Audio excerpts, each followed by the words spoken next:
remember doing the gig, but Steve Garvey, our original bass player, had decided that he'd rather go back to America.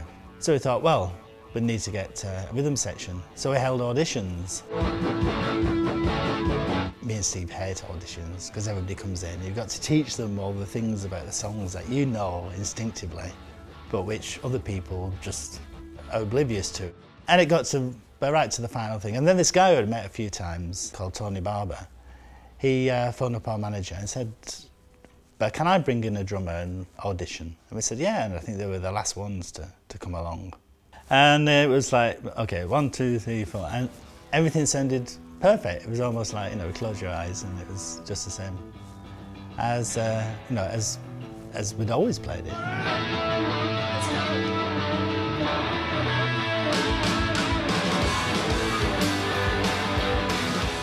Fast Cars was a song which we did with the first line of the Buzzcocks with Howard Devoto singing.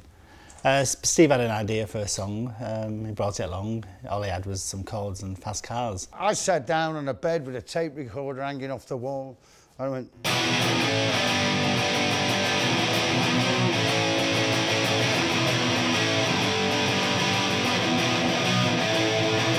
Fast cars! Fast cars! Fast cars! I hate fast cars! Fast cars to me was the symbol of like the person in the fast car. It was like, you know, most people that were driving big fancy cars, usually, you know, kind of, you know, yeah, wankers really, like it was symbolic of their cut. Everybody is sold the dream of a fast car, and that's what everybody wants, you know, the whole boy racer mentality. And punk was like the antithesis of that. And so the idea was that we hated fast cars, we didn't desire them. You know, they may win you admirers, but they never earn you friends. The last verse, sooner or later you're going to listen to Ralph Nader, who wrote, Ralph Nader was the lawyer, American lawyer, who wrote a book called Unsafe at Any Speed, about how all the glittery American cars in the 50s and 60s were all death traps, really.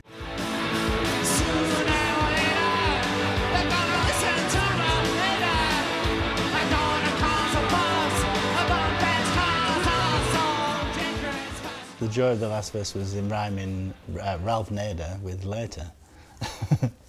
so it was like having a false rhyme in it. Sooner or later you're going to listen to Ralph Nader. I don't want to cause a fuss, but fast cars are so dangerous. So fuss and dangerous, isn't it? The two non-rhymes.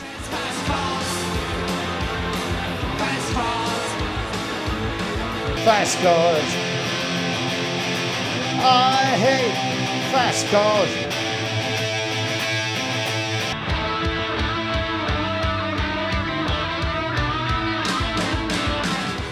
We wanted to take it back to the streets, you know, and bring the 3-minute song back and bring the excitement back and the instant directness of it all, and to bring people alive again. I hate fast cars. When I wrote Fast Cars, I hadn't met the other guys in the band, and I was looking for a band, and I was outside the Free Trade Hall and met Malcolm McLaren, and he introduced me to Pete and Howard. And I had this song Fast Cars, they had Boredom and Orgasm Addicts, and that's how we met at the first Pistol show. I was supposed to meet somebody else, and they was expecting somebody else, but McLaren said, oh, they're in here, you know.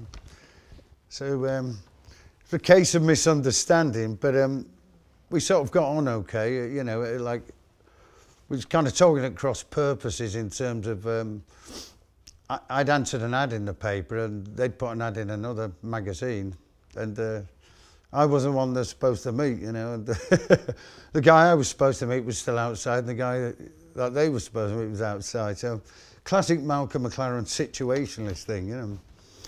And from there, the next day, we plugged into an amp, all three of us, and a terrible beauty was born.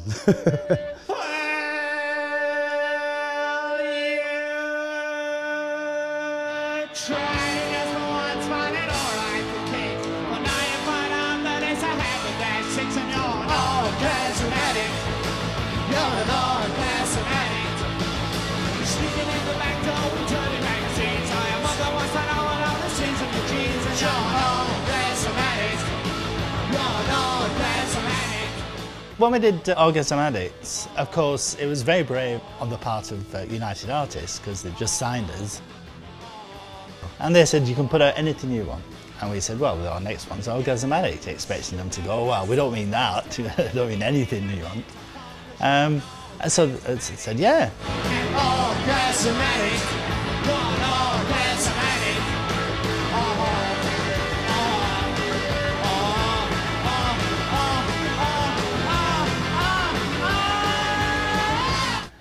Went to the studio, recorded it, of course.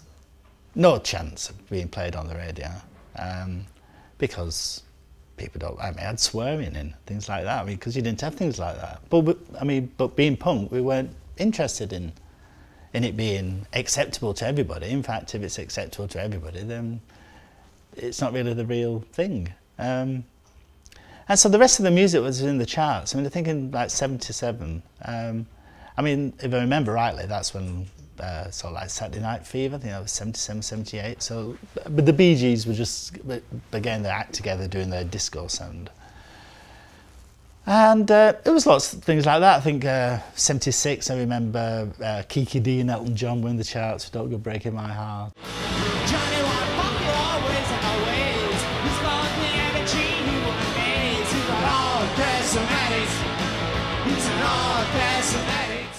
And that's why punk really, I think, struck a chord with people. If there was ever a sound of rebellion, then that's what it was. Orgasm addict. You're an orgasm addict.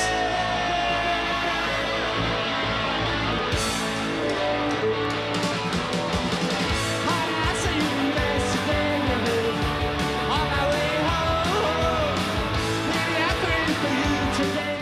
Well, I think we got on our own. I wrote that early '77. Just about the normal lusting of seeing somebody and suggesting that, you know, you spend some special time together.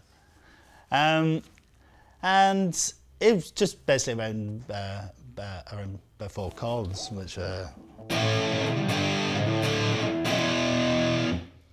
and that is the intro. And then during the verse, it's just spend longer on the chords doing it.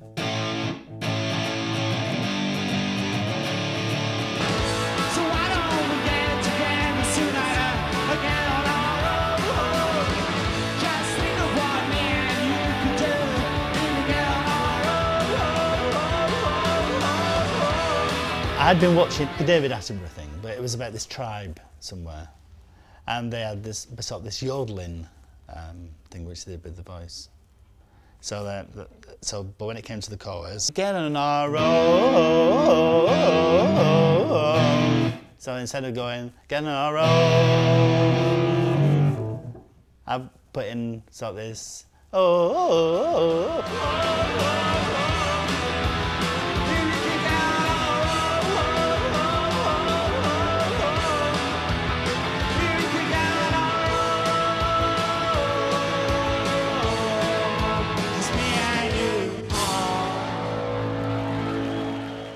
Pete wrote about his relationships. I tended to write more kind of social things, what was going on around me. And one night we did an interview for a radio station in Chester, had a few drinks in the pub and missed the train. We booked a hotel and carried on drinking, even though we was very incoherent by that point. He was in one bed and I was in the other, and we had these pint pots there with us. And I'm going, you know, you with your fucking love songs, I'll write that, you know, I'll show you, I'll write a love song. And it was almost about turning the love song on him when love turns around you, you know. Do you get when love turns around? Or hate is just a state in your mind. When you say that you love me, but some things are hard to find. When love turns around you. What do you get when love turns around? The hate is just a state in your mind, you know. You say that you know me, but some things are hard to find when love turns around you. And then on the second verse, I put the state is just the hate in your mind, which would be my political view of things, you know. Why do you forget when love turns around? The state is just the hate in your mind. When you say that you know me, but some things are easy to find. When love turns around you. When love turns around you. Although your life is plain, lose as you win, it's all the same when love turns around you. When love turns around you. Are you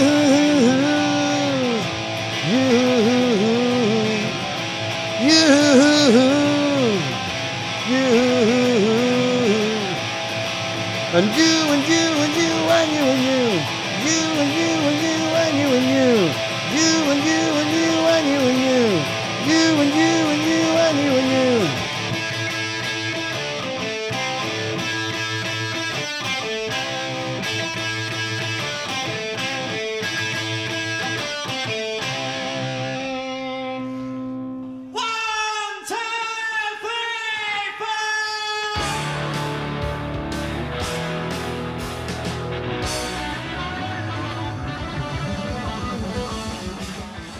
The intro is meant to be sort of a piss take of a heavy metal type intro.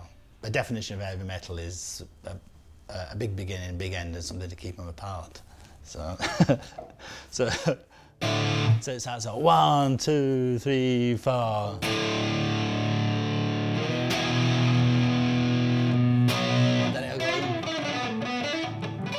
Then it descends into all sorts of nonsense. And then ends, and then just slowly starts.